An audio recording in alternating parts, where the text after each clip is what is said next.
Does the UFC need to implement a speech policy on what fighters can and cannot say at UFC events? The answer is yes, it absolutely does. Things have gotten out of hand, and Sean Strickland in particular needs to be muzzled.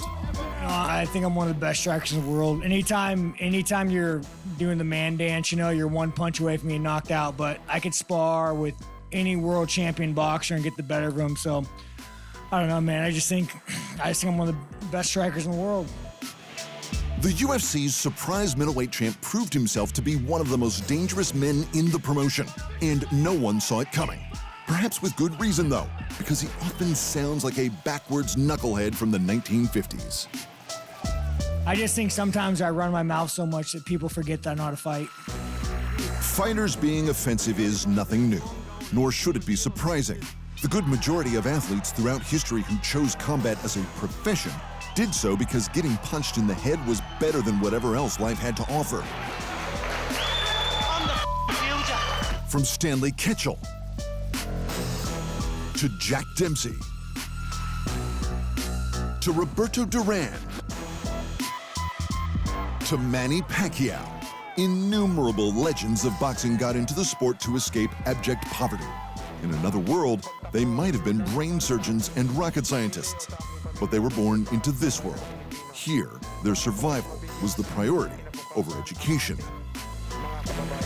Mike Tyson grew up poor in New York City, surrounded by crime and corruption. His mother was a prostitute, his stepfather a pimp, and Tyson had been arrested 38 times by the age of 13. With a start to life like that, eventual jail time was almost a guarantee. At a press conference, outbursts like this was bound to happen.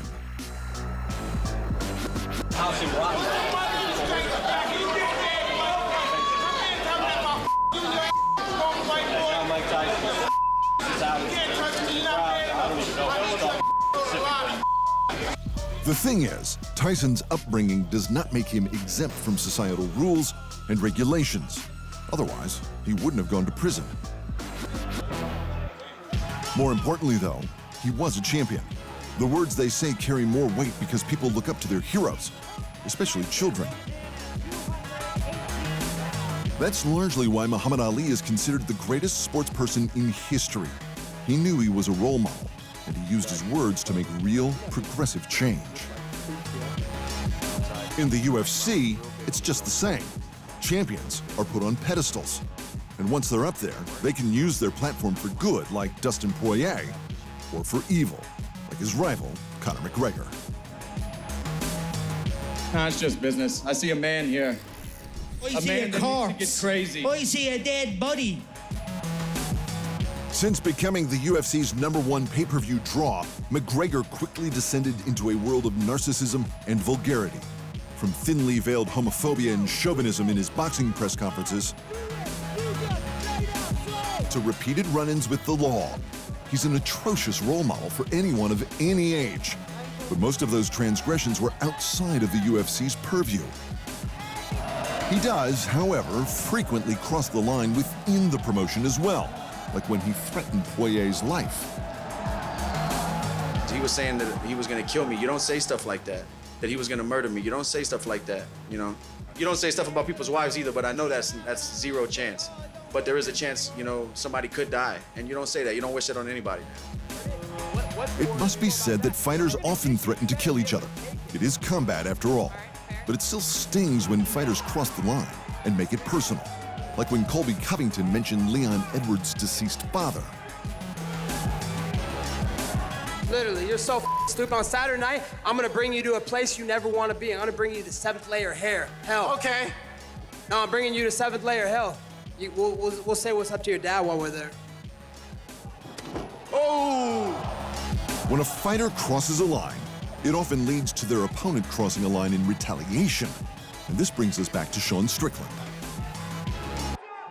Here is a man who grew up in a household with a physically and mentally abusive father, which led to neo-Nazi ideologies and school expulsions in Sean's youth.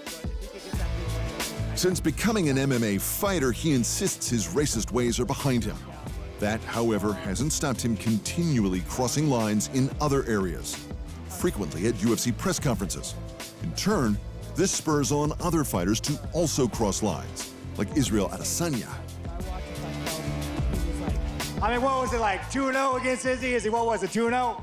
Did you watch the whole fight? No, I don't watch Exactly, do your job next time. Oh man, I made the champion man with his frosted tips and his gay little watch. Oh no! I'm just joking. Hey, Izzy is a savage, bro. Hey, watch out. doubt. Hey, what happened before he walked on stage? Hey. I smacked you on the ass like my bitch. Bro, your Pornhub is just And that's filled with facts. cartoons, bro. No man that beats off the cartoons is gonna beat me. Bro, trust me. If you Calm ever, down. I can tell you what. If you win this fight, when we fight, I knock you out. I'm gonna do a TikTok dance over your grave. Oh,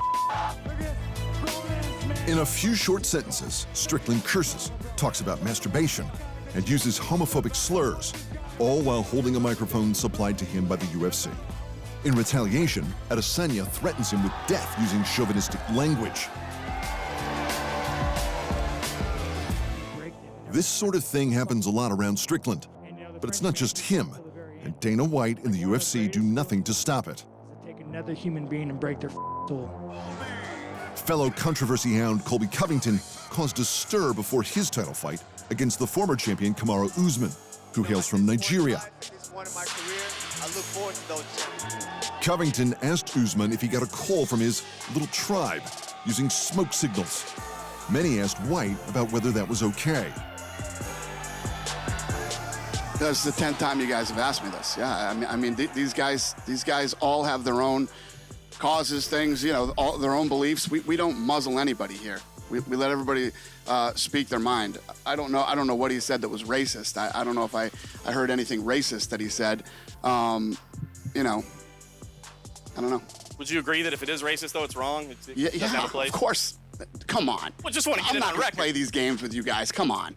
If it's racist, would I? Yes, of course.